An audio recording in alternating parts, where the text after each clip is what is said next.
ये कहानी है 1938 की, कैरली नाम के एक आदमी की।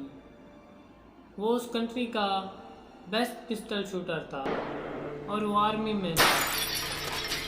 उस कंट्री में जितनी भी नेशनल चैम्पियनशिप्स हुई थी उनको वो जीत चुका था।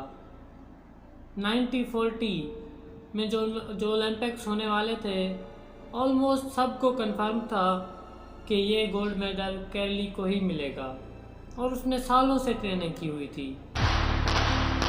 उसका एक ही सपना था कि उसने अपने इस हाथ को दुनिया का बेस्ट पिस्टल शूटर हैंड बनाना है और उसने ये कर दिखाया। सिर्फ 2 साल का फ़र्क था कि 1938 में आर्मी का एक कैंप चल रहा था और उस कैंप में ट्रेनिंग दी जा रही थी। क्योंकि वो आर्मी में था इसलिए वो भी ट्रेनिंग में था। तो वहाँ पे एक एक्सीडेंट हो गया। उसके इस हाथ में जिससे उसने गोल्ड मेडल जीतना था, एक हैंड ग्रेनेड फट गया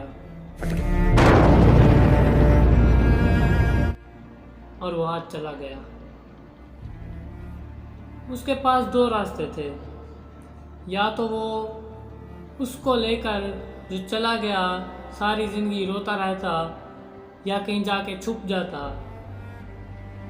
या तो उसका जो गोल है उसको पकड़े रखे। तो उसने फोकस किया उस पे नहीं जो चला गया, उस पे जो उसके पास था। 1 महीने तक उसका इलाज चलता रहा उसके उस दूसरे हाथ का। ठीक 1 महीने बाद उसने अपनी ट्रेनिंग शुरू कर दी अपने लेफ्ट हैंड की। वो हाथ जिससे वो लिख तक नहीं सकता था, उसने अपनी ट्रेनिंग उससे शुरू कर दी। ठीक 1 साल बाद 1939 में जब ओलंपिक्स हो रहे थे तो वो वहाँ पे गया।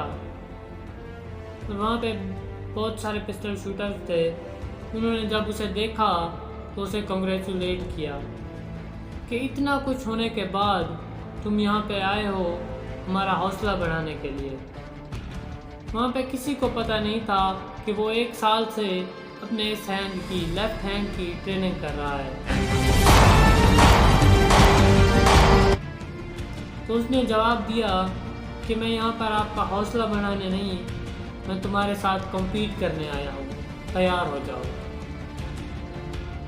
वहाँ पे जितने भी पिस्टल शूटर थे वो कम्पीट कर रहे थे अपने बेस्ट हैंड से, और वो कम्पीट कर रहा था अपने ओनली हैंड से। तो कौन जीता? The man with the only hand, Karoly जीत गया। लेकिन वो यहाँ नहीं रुका। उसका गोल क्लियर था कि उसने अपने इस हाथ को दुनिया का बेस्ट पिस्टल शूटिंग हैंड बनाना है। उसने अपना सारा फोकस उठा के डाल दिया 1940 में जो ओलंपिक्स होने वाले थे, और 1940 के ओलंपिक्स कैंसिल हो गए वर्ल्ड वार की वजह से।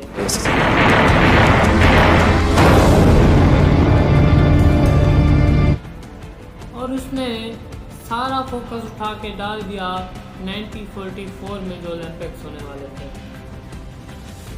और 1944 में जो ओलंपिक्स होने वाले थे वो भी कैंसिल हो गए। उसने अपना सारा फोकस उठा के डाल दिया 1948 के ओलंपिक्स में। 1938 में उसकी एज थी 28 साल और 1948 में उसकी एज हो गई थी 38 साल। और वहाँ पे जो यंग प्लेयर्स आते हैं compete करने के लिए, उनके साथ compete करना थोड़ा मुश्किल होता है। लेकिन उस मुश्किल लफ्ज़ का वर्ड उसकी डिक्शनरी में था ही नहीं।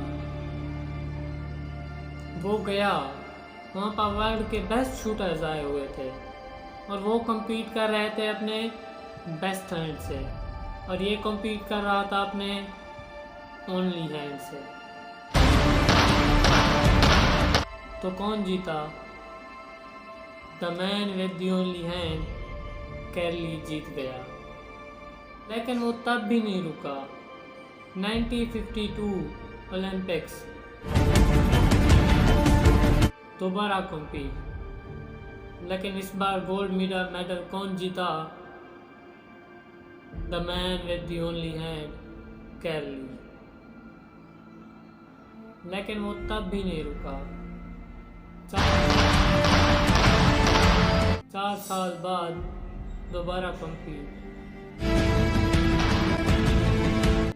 और पूरी की पूरी हिस्ट्री को बदल कर रख दिया ओलंपिक्स की, क्योंकि वहाँ पर जितनी भी कंपटीशन हुए थे लगातार किसी ने भी 2 कंपटीशन नहीं जीते थे।